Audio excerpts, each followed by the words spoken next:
코로나 이후에 제가 봤던 환자분들이 살이 다 찌셨어요, 너무. 그 왜 배달도 시키시고 뭐 운동도 안 하고 그러니까 비만 인구가 급속하게 늘 수밖에 없어요. 굉장히 빨리 늘어요. 근데 지금 늘고 있는 거는 10대, 20대, 30대, 40대 인구가 확실히 빨리 늘고 있고 그런 분들 많이 상담하다 보니까 이제 한국인의 비만 특성을 이제 여러 가지를 좀 알게 된 거죠. 근데 아주 독특한 게 많아요, 우리 한국인들은. 요거 진짜 관심 많으시거든요. 근데 전 세계 다이어트 방법이 몇 개 정도 될까요? 글쎄요. 엄청 많지 않을까요? 원푸드 다이어트부터 시작해갖고 뭐 예전에 뻥튀기만 먹는 다이어트. 한 3천 개 되지 않을까요? 3,000개 다이어트 방법이 10만 개를 찾았대요. 와. 10만 개. 와. 근데 10만 개 중에 효과 있는 다이어트 방법이 몇 개냐 했더니 10숟가락도 안 되는 거예요. 그러면은 나머지는 이제 시도하고 나면 여유가 올 수 있는 건가요? 그렇죠. 아. 왜냐하면은 어떤 다이어트도 효과가 있더라. 먹는 식사의 패턴, 평소에 먹던 걸 바꾸면은 다 살은 빠지더라. 근데 그게 오래 가지는 않더라. 그게 한 1, 2년, 2, 3년 가다가 나중에 되니까. 요요 현상으로 더 찌더라.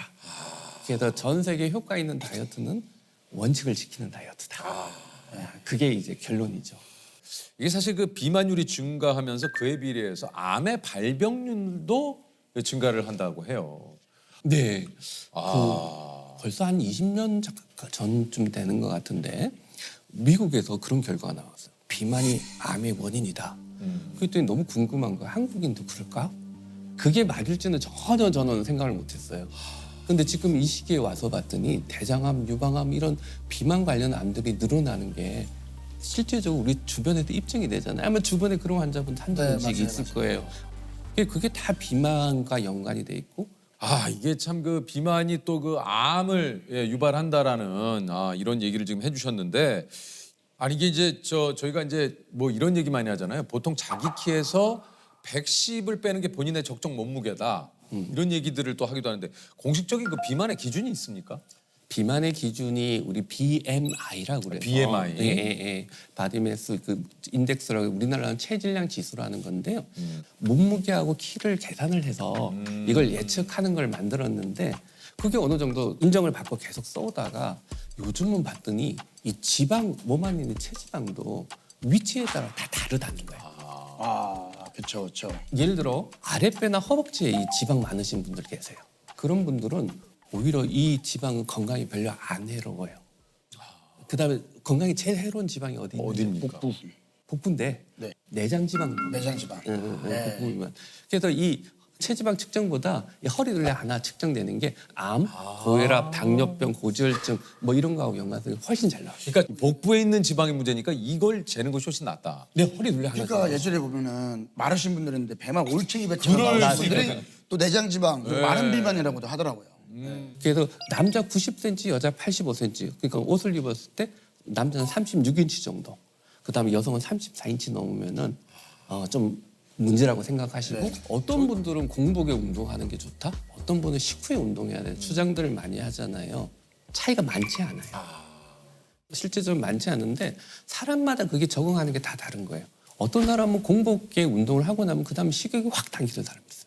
또 어떤 사람은 그 운동 자체가 식욕을 억제하는 사람도 있어요.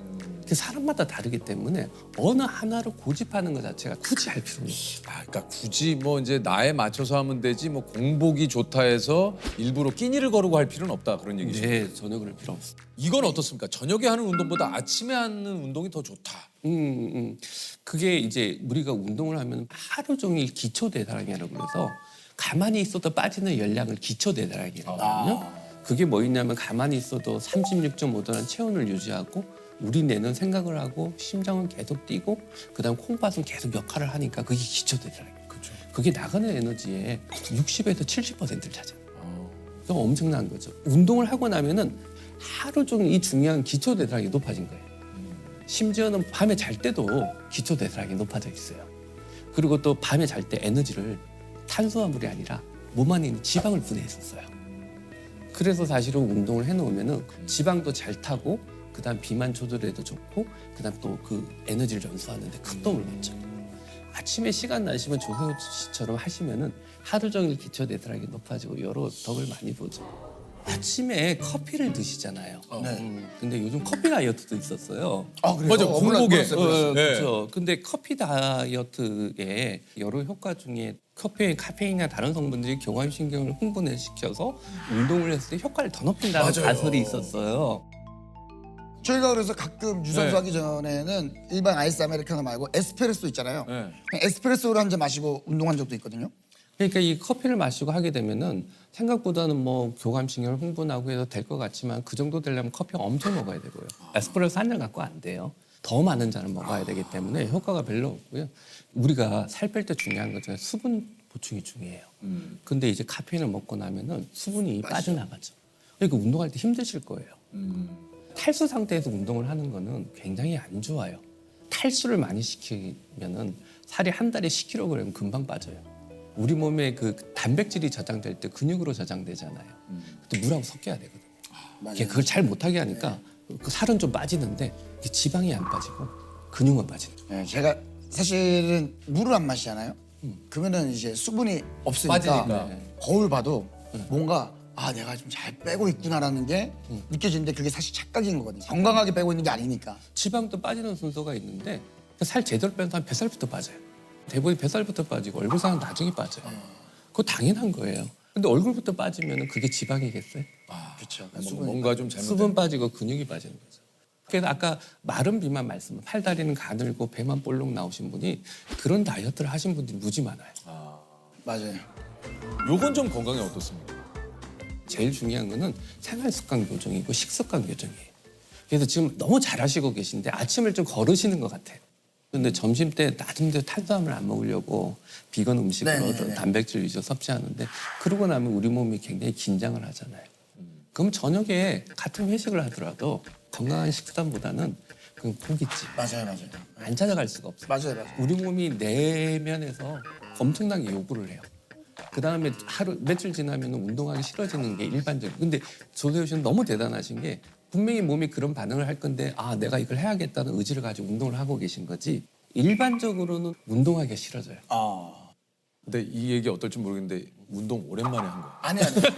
그거는 이제 제가 없기 때문에. 조세민 수업. 아니 제가 이거는 수업을 그동안 안 아 근데 받았었거든요. 제가 그거는 진짜 제가 좀 왜냐면 이거는 제 스스로가 체육관에 가서 운동을 못한 거지. 제가 아침에 일어나면 매일 하는 게 윗몸 일으키기 100개, 턱걸이 30개, 팔굽혀 펴기 60개, 스쿼트를 60개를 매일 합니다. 아 조세호 씨 너무 좋아요. 근데 사실 그게 더 중요한 거예요. 우리가 헬스장 가서 운동을 하는 거 너무 좋아요. 근데 사실 일상생활에서 할 수 있는 운동도 늘려야 되거든요. 아 그렇죠. 그래서 사실은 하루 종일 운동량을 늘리는 방법 중에 제일 좋은 방법은 계단 오르기. 예. 사실 살 빼려는 운동은 일상생활 속에서 할 수 있는 운동만으로도 살 빼는 건 충분합니다. 근데 같은 평지를 걷더라도 1000번 걸었다고 자랑하시는 분들 계신데 살 빼는 과정에서는 숨이 가빠야 돼요.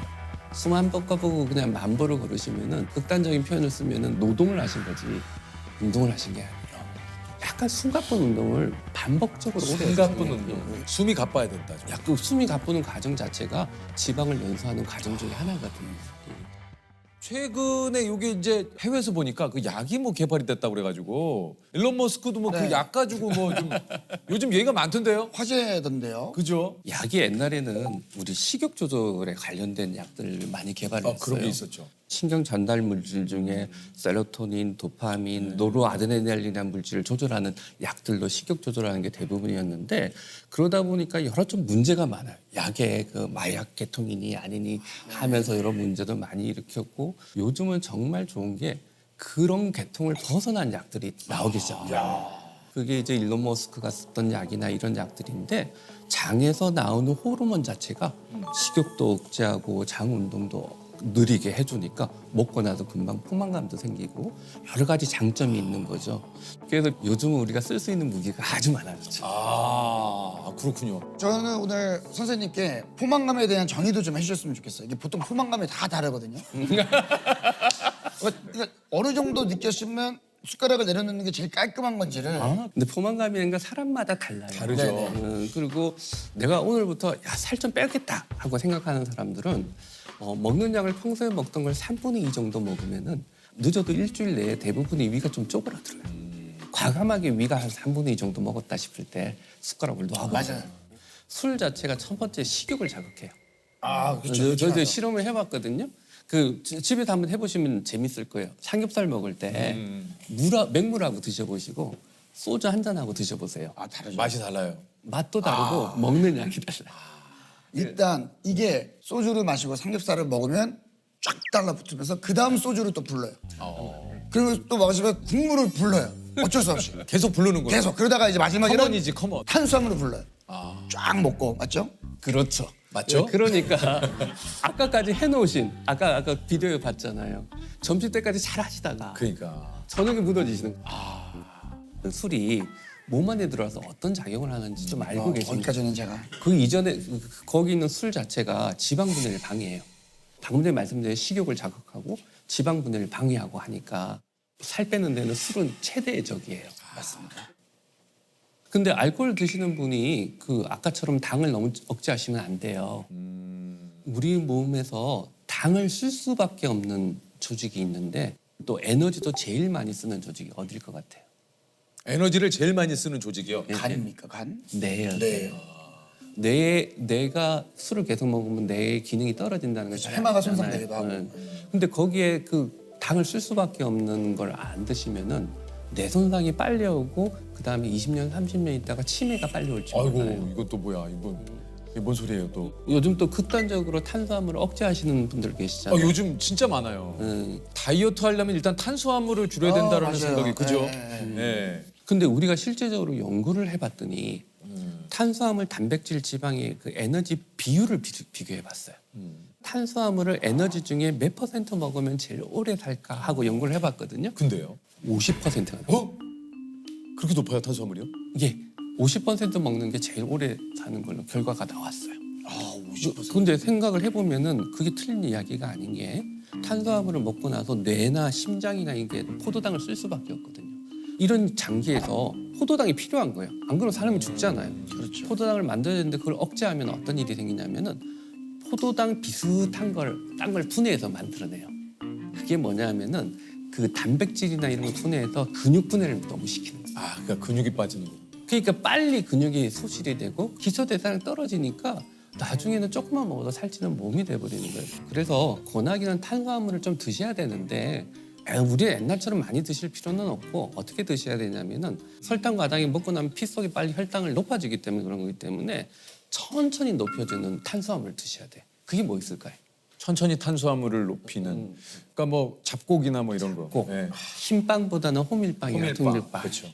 잡곡에 있는 섬유소나 이런 것들이 그 흡수 속도를 좀 늦춰주니까. 그러니까요. 아, 그게 또 흰빵이 맛있는데. 맛있기는 흰쌀밥이 제일 맛있지. 그냥 맛있어요. 식감도 맛있죠. 좋고. 요즘 요게 이제 과일에 설탕을 발라. 요거 요즘 유행이. 탕후루. 예. 탕후루. 탕후루가. 이 탕후루가 이게 와 이거 엄청 유행이잖아요. 이게 근데 과일도 단데 거기다가 이제 사실 설탕을 입힌 거잖아요. 이거 어떻습니까? 기자들이 자꾸 물어와요. 네. 그래서 궁금해서 지난주인가 뭐 자장면 축제가 있어가지고 우리 식구가 가고 싶다 해서 같이 가서 먹는데 그때 처음 먹어봤어요. 근데 너무 맛있을 것 같아요. 먹을 때 너무 맛있는 거예요. 너무 맛있죠. 왜 그러냐면은 거기에 있는 당 발라져 있는 게요. 과일 안에도 그게 많지만 이게 먹고 나면은 금방 혈당을 높이잖아요. 인슐린 분비를 자극해서 지방이 더 축적되는 걸 향상시키기 때문에 안 좋아요. 좋을 수가 없죠. 예전에 그 뷔페 가면 초콜릿 분수 있는 데 있었어요. 있죠. 거기 가면 과일로 이렇게 해서 다 줄 서가지고 거기다가 그 분수에다가 거의 약수물처럼. 약수물처럼. 거의 약수물처럼. 그러니까 스스로의 자제가 중요한데 간헐적으로 드시되 그날은 그 먹었던 그 순간 주변에 기름진 음식은 최대한 좀 없죠. 피하는 게. 오늘 교수님께서 나오셨으니까 저희가 한번 OX판을 좀 준비를 해봤어요. 그래서 다이어트에 관한 몇 가지 진실. 배에 힘주고 다니면 뱃살이 빠진다. 와. 하나, 둘, 셋. 아닙니까? 배에 힘 약간 텐션을 좀 주면은 요거.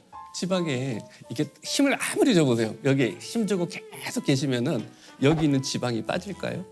아니죠. 그냥 이렇게 눌렸다가 다시 펴지겠죠. 더 상식적으로 말씀드리면은 오른쪽 팔을 계속 썼어요. 그럼 여기 지방 빠질까요? 여기 계속 쓰면요? 네. 안 빠지나? 여기도 빠지는데 왼쪽도 똑같이 빠져요. 실제로 연구를 해봤더니 나중에 지방이 똑같이 빠지더라고요. 여기만 빠지는 게 아니라는 얘기. 희한하네. 그러니까 그 정리해서 말씀을 드리면은 일단 근육을 이렇게 경련을 시킨다고 해서 에너지 소모를 시키는 게 아니에요. 에너지를 태우는 게 아니에요. 또 운동을 할 때 특정 부위만 운동한다고 그래서 거기만 특정 빠지는 게 부위만 빠지는 게 아니라 여기 있는 근육에서 계속 썼을 때 에너지를 어디선가 끄집어 나와야 되는데 여기 있는 지방들 그렇게 쓰기 때문에 사실은 어느 한 부분만 운동해가지고 그 부분만 살 뺀다는 건 속설이에요. 그건 아니다. 두 번째입니다. 반신욕은 혈액 순환을 촉진시켜 살이 빠진다. 아 이거 진짜 궁금하네요. 그죠? 저는 항상 운동하고 반신욕 나서 하시는 거 반신욕 많이 하거든요. 자, 어떻습니까? 아니죠. 그것도 아니에요? 그 물 빼는 거죠. 그 수분 빠지는 거예요? 네. 근데 옛날에 그런 게 있어요. 반신욕이 살 빠진다 그래가지고 TV 방송에 한번 나온 적이 있어요. 2주 동안 해봤는데 반신욕을 한 사람은 몸무게의 차이는 없었지만은 놀라운 변화가 있었다. 체지방이 빠졌다. 그래가지고 전국에 반신욕 열풍이 일어나. 맞아. 네. 근데 그거 말도 안 되는 그 실험이었어요. 왜 그러냐면은 체지방 빠졌다는 걸 뭐로 쟀냐면은 체지방 측정기로 쟀거든요. 거기에 전기가 흐르게 돼 있어요. 흐르는 전기로 체지방량을 측정을 하는데 탈수한 상태에서 이게 재보면요 엉터리 값이 나와요. 그래서 잘못된 게 전파되면서 그 기계가 아니랍니다. 측정을 제대로 못해서 다이어트를 하시는 많은 분들께 좀 당부하고 싶은 얘기가 있다면요. 누차 말씀을 드렸지만은 다이어트 과정이 스트레스화되면은 반드시 실패합니다. 이렇게 드셔야 됩니다 하면 그 뻔한 이야기라고 그러는데 막상 구체적으로 물어보면 그 뻔한 내용을 잘 몰라요.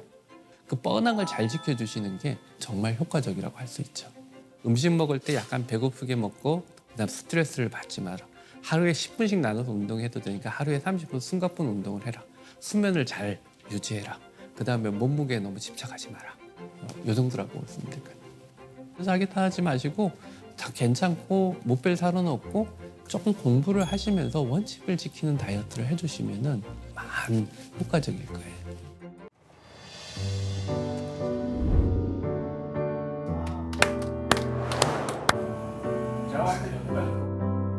이거 다 이거 하는 내가 거예요? 할게. 내가. 이거 다 해야 된다고요?